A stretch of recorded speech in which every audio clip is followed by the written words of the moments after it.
Welcome back to Straight Out the Jungle, a Field of 68 affiliate podcast. We're here to talk about Auburn Tigers men's basketball, and it was a brutal week, a back-breaking one at that for the Tigers. A loss on the road to Oklahoma, and then this weekend fell at home to Ole Miss, a quad 3 loss, a loss to a team that had been absolutely reeling. That was 85-79 the final score, and then 91-79 the final score in Norman. So, Rhett, not a lot to like this week, and we saw the Tigers postseason, specifically NCAA tournament postseason hopes, take a significant hit. Yeah, I think, to me, almost zero. The loss on the road to Oklahoma was tough, but it was quad 1. It was, forgivable. The loss at home to an Ole Miss team that had lost 10 straight, an Ole Miss team that had not beaten Auburn in 10 straight. That goes all the way back to 2021, the last time Auburn didn't make the NCAA tournament, and they were out on a self-imposed ban. Yeah. They would have missed it anyway. But that's a loss you can't afford, and I think the ship has probably sailed on Auburn's postseason or NCAA tournament bid unless they can win the SEC tournament. I mean, barring something crazy happening in Tuscaloosa where you pick up another quad 1 win. And listen, Auburn's quad 1 resume and resume against teams in the field is still strong. The problem is what has happened the last few games against teams not in the field. 3 of your last 4 that you've lost, 3 of your last 4 games you have lost to teams not in the field. That's Ole Miss, Oklahoma, who they were talking on the broadcast like they were a long shot to get in, but it's basically over. That win helped them. They probably have the same. They have worse odds than Auburn. Yeah, they certainly did going into that game. And then the loss to Mississippi State. Yes. So at one point during the losing streak, when you were losing to good teams, it was defensible. And again, Auburn's record against the field is fine. They have some big wins. But I think these last 2, like you said, are just about back-breaking. I think this is a team that we had really high hopes for, and we saw the potential throughout the season. And I don't want to talk like the season's over because there are still 2 games in the regular season. There's still the SEC tournament, and anything can happen.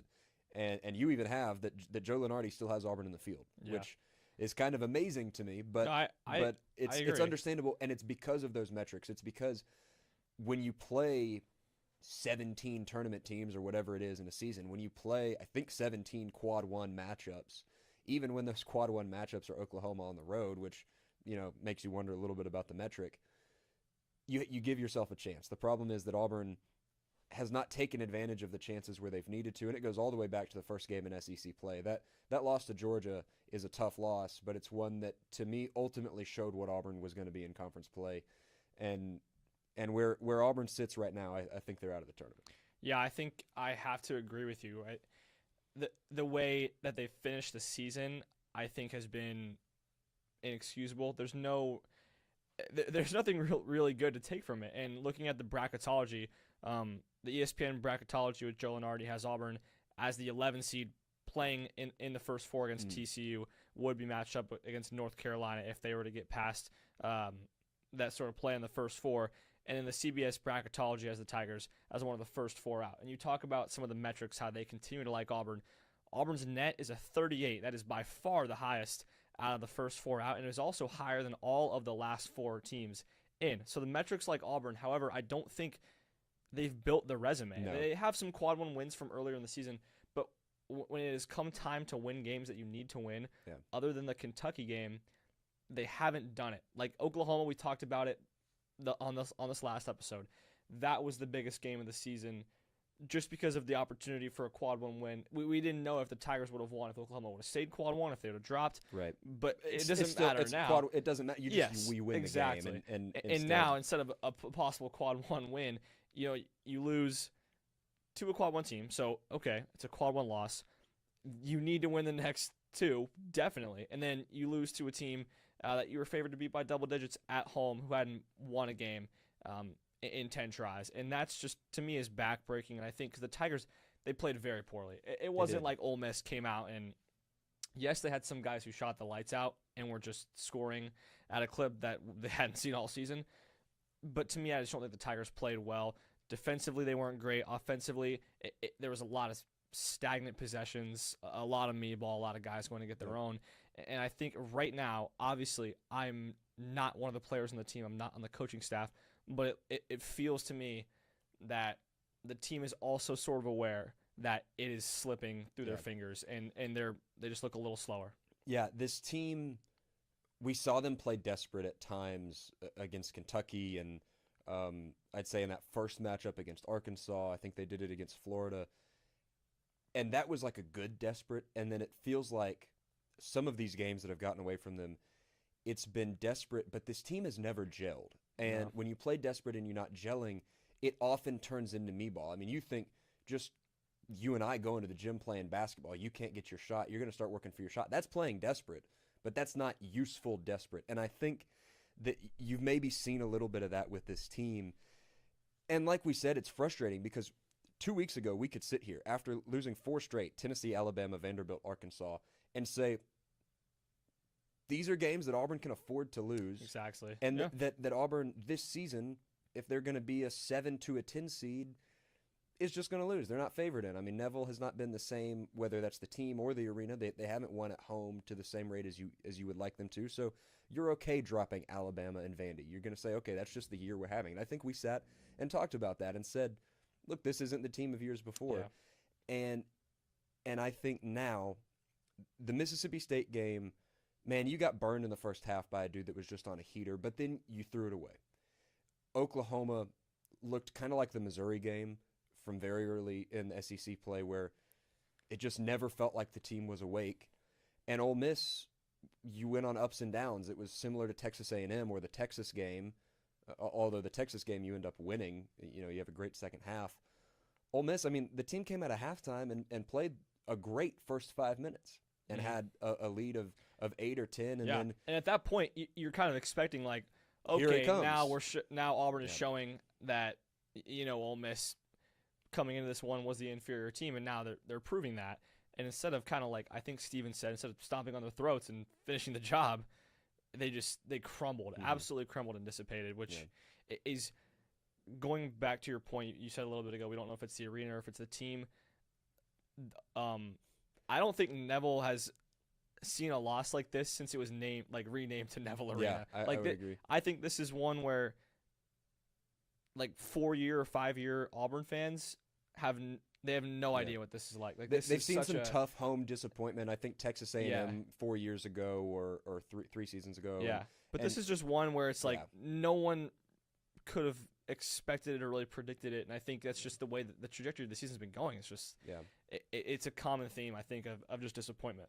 Yeah, I don't think there's been a loss like this to a team of this caliber at home since probably 2017, the last team, not counting 2021, to miss the tournament. 2021 was just a weird year, and so for some reason in my head, I feel like I overlooked them a lot, and that's not to say, I mean, that was a team that never really panned out, but 2017, the last Bruce Pearl team until 2021 to miss the tournament, and the difference was that there were no expectations for that team. They wanted to be good, and you had, you know, 3 young guys with Heron and Brown and Harper that were good basketball players, but you didn't have high hopes for that team.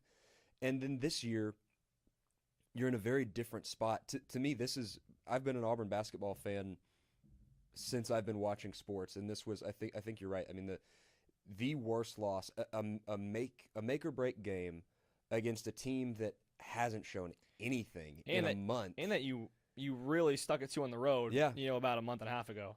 And it just felt flat, and the jungle has felt flat, and there we've talked a little bit, but you know, losing to Ole Miss at home is not on the fans. Losses are never on the fans. No. There's an argument to be made about you know, your atmosphere and stuff, but that's not in. Arguably, this one. I thought it was a pretty solid atmosphere given where the team is. I think that's a fair over the week, and then you know the stakes in this one. Yeah. But, so I mean, moving forward, you get LSU at home in a 9 p.m. tip.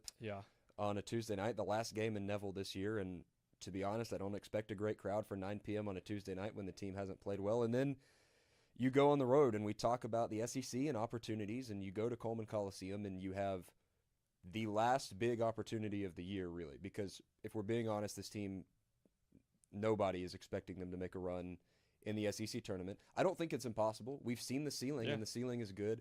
That was also before we started seeing maybe some locker room issues. I mean, it doesn't feel like the team has been the same since the Keyshawn Hall benching against Vanderbilt. And I want to get your take on you know, wherever you're about to go. I do want to speak on a few individual things that kind of pertain to the locker room situation. One of your best players over the last month, over this prolonged streak of of not playing well, other than the Kentucky game, has been Keyshawn Murphy. For him to not start because of being late to film or practice or whatever it was, Stephen Pearl, that right there, in a moment where your team is so desperate for wins and so desperate to get all the little things right, for your current best player to fall short like that, I think that is just kind of a telltale sign of where this team is, where their heads are at. Yeah. Because that's a crucial, this is the most crucial game of the season. Every game you play from here on out is a must win. And for him to not start, because he's had such a great impact. And Philip was good. I love Philip Jovic. Very well. He still only ended up getting 9 minutes, and honestly, I think he should maybe get more. Murph had 17.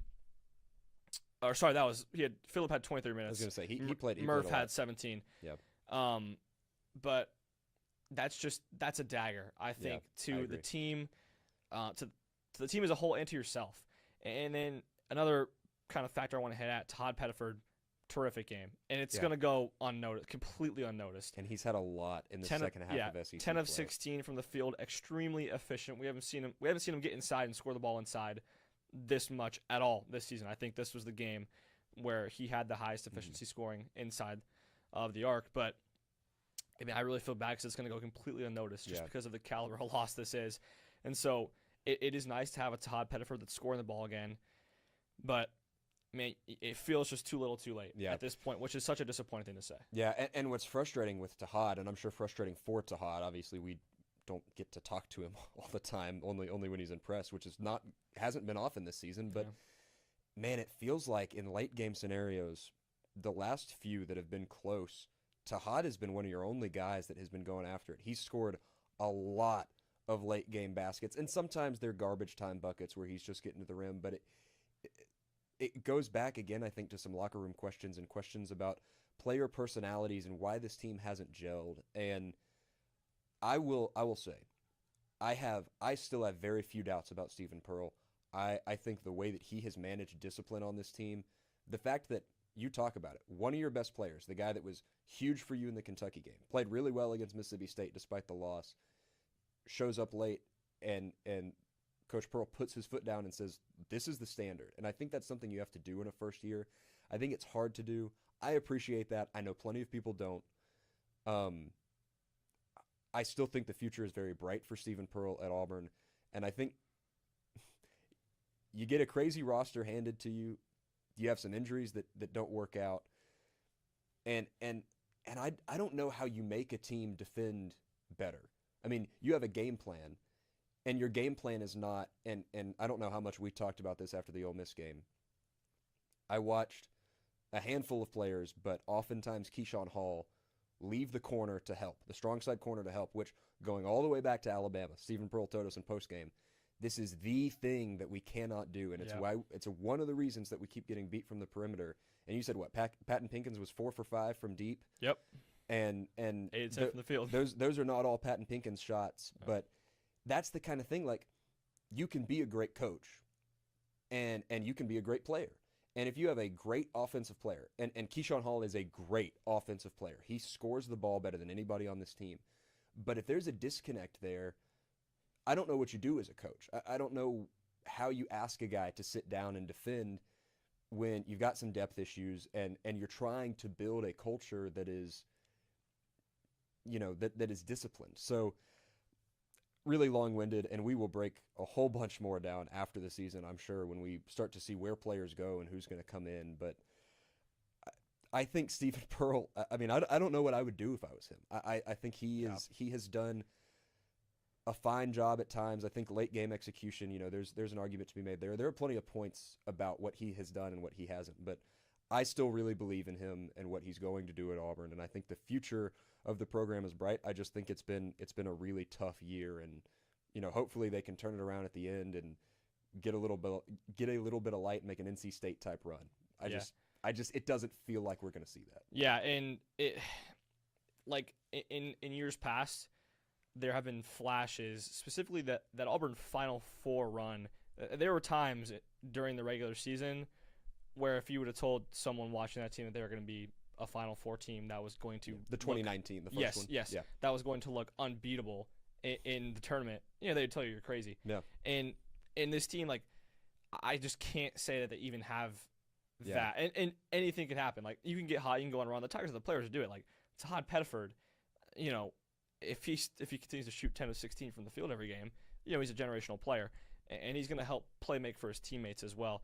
But I think Steven Pearl's has been so limited. I think with the injuries, there's no way that he could have possibly imagined that he'd be playing a 7-man basically rotation right now. Blake Michalek, he only, he played 7 minutes, and that was the most minutes he's played in a long time. And really, you only have 4 or 5 guys who can score at a high rate. We saw Elijah Freeman get 15. That was his highest point total. Free had a really good game. Highest point total in a while. Sebastian Williams-Adams, not a prolific scorer. Filip Jovic, other than that South Carolina game, he's not going to go for double digits every time. Yeah. And so I just think the depth to this point in the season has just not panned out. You guys like Abdul Bashir, who you thought was going to score the ball at a pretty high clip, even Caden Magwood. I mean, Emeka Oporum, if he was still playing, I think he'd be getting minutes. You thought this team was going to look way different than it has. And instead, he's just been limited, I think, to guys, and those guys haven't exactly rose up to the level of expectation that was placed on them. And I think that's something that, if you're Steven Pearl, there's not much you can do there. And that's frustrating, I think, for fans, for Steven, for everyone involved with the program. I think it's frustrating. It's just one of those scenarios of the potential wasn't reached. Yeah. And there's still time for the potential to be reached, but it feels as though they're not very close to it. Yeah, and I think the big thing going off of that is that there's been time, and we thought we saw it against Kentucky. We thought, okay, man, they caught a break. Maybe they'll turn it around at the end of the year.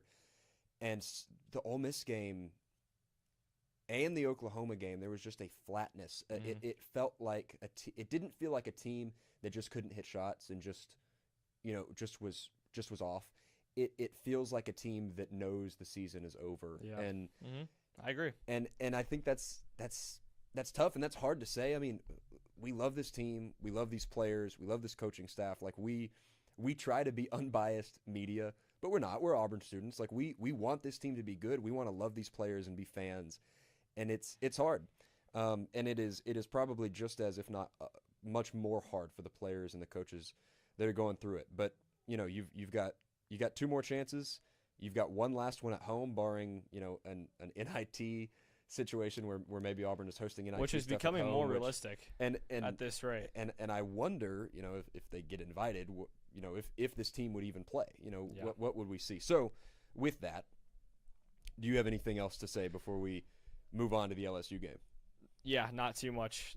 Getting on to the LSU game, I guess I'll kind of kick us off with my thoughts there, if you don't mind. Go Auburn, ahead. It is a game where the expectation, I think, for them is to come out looking the same way, flat, not moving the ball offensively, lazy on defense. This is a perfect opportunity, in my opinion. Final game at home, senior night, to just jump on LSU from the gun. And we haven't seen Auburn blow out a team this year since Arkansas. And that was, you could argue they beat teams handily, but I think that was the only really blowout win of the year that was a Power 5 team.